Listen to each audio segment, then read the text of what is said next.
Ishwarama, la Madre Elegida, por Sri N. Kasturi. Traducción de Herta Pfeiffer, Santiago, 18 de junio de 1988. El lila del amor, tercera parte. Después del Arati, Swami subió la escalera caracol por sí mismo, en medio de los gritos de aclamación y una fanfarria de trompetas. Había vuelto a asumir su rol. Nadie se atrevió a mencionarle la semana que acababa de terminar, porque él estaba preocupado de los miles que habían venido buscando las bendiciones del gurú y atareado dando instrucciones para su alimentación y alojamiento y el padamaskar que esperaban.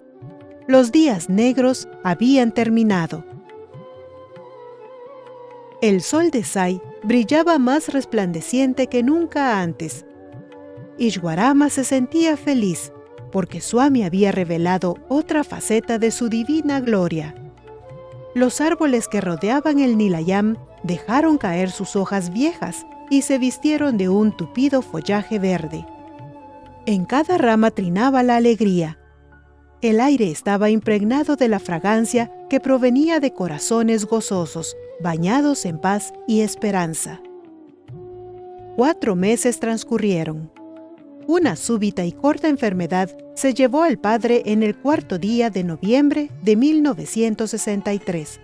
Lanzó su último suspiro en la casa de su hijo menor. Era el momento en que se cantaban bhajans en el Nilayam, y ningún programa cambió. Todos sobrellevaron el golpe en silencio. Swami se acercó a las andas funerales junto al sepulcro y colocó una guirnalda de flores sobre el cuerpo cuando era bajado. Ishwarama enfrentó la calamidad con valor. Swami se había convertido en su fortaleza y su roca, su escudo, su bastión. La vida de Swami era su mensaje para ella. Prestó oídos mientras le leían el artículo que Swami había escrito sobre esto para el Sanatana Sarati y extrajo mucho sustento y fuerza de las verdades que comunicaba. Le habló a Swami respecto a lo que había aprendido de ese artículo. Swami había escrito que el avatar le confiere el estatus de padre a la persona de su elección y que este honor se otorga solo una vez en una era, puesto que Dios decide ponerse la vestidura humana únicamente cuando la humanidad se haya hundido muy profundamente en una miseria autoinfligida.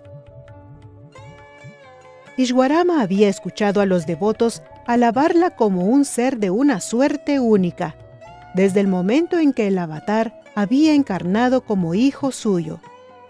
Ahora quedaba confirmado, sin lugar a dudas, que esa suerte le había sido conferida por el Hijo mismo.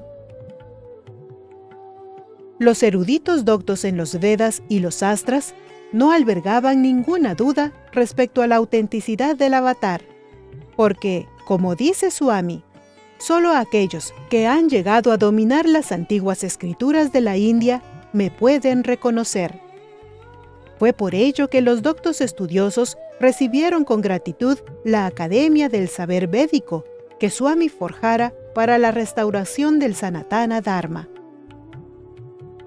Bajo sus auspicios, los estudiosos se embarcaron en un programa de seminarios y simposia con el objeto de popularizar los principios filosóficos y los códigos de moralidad contenidos en los Vedas. Respondieron con entusiasmo a la proposición hecha por Bhagavan en febrero de 1965, respecto a revivir el ritual de Upanayanam para muchachos.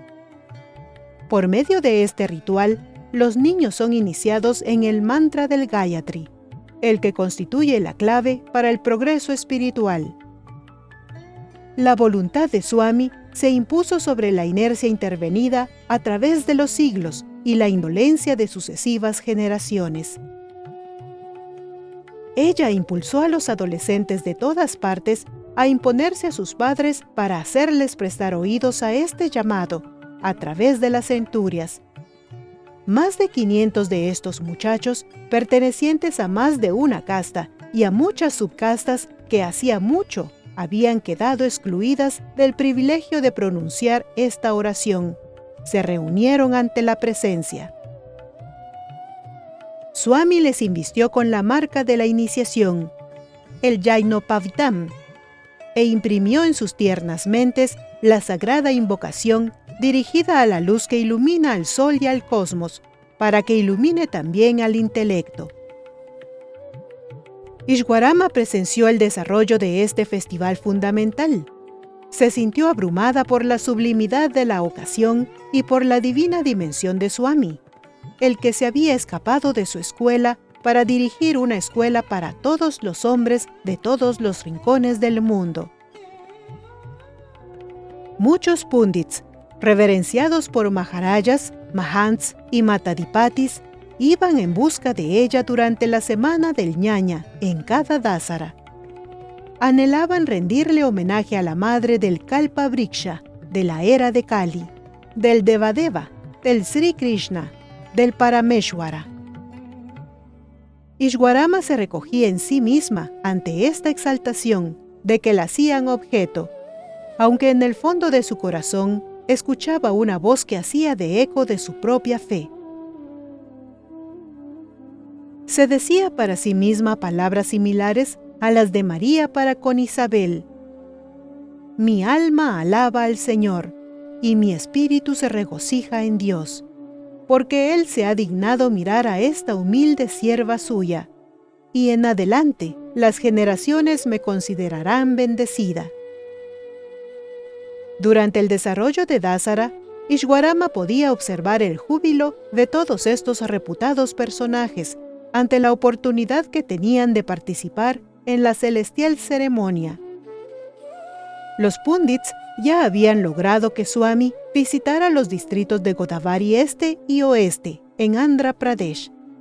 Ellos llevaron a cabo un ñaña en su presencia, junto a las riberas del sagrado río, el que había sido aún más santificado por el contacto con Sai Baba de Shirdi y el Sai Baba actual en sus fuentes.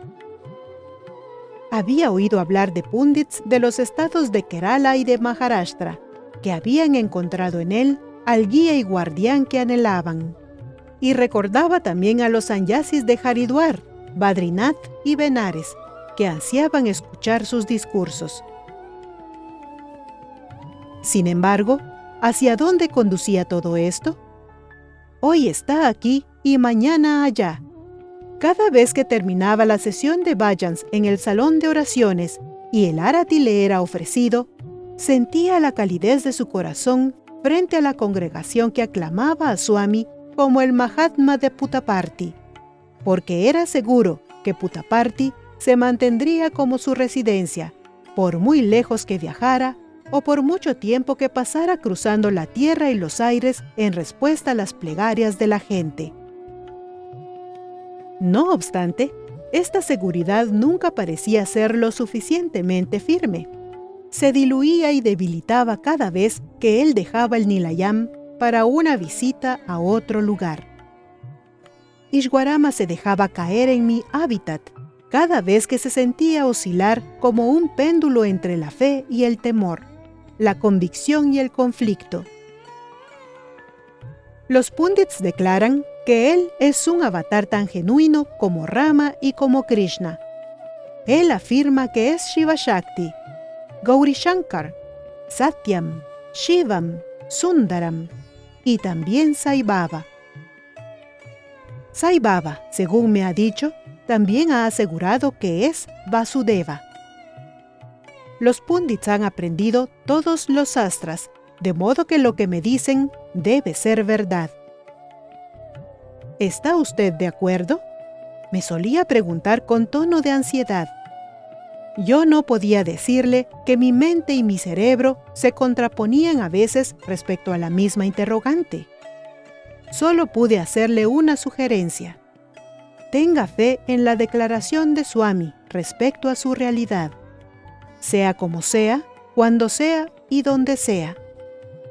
Sus declaraciones levantan el velo del Maya que él se deleita en vestir y en quitarse.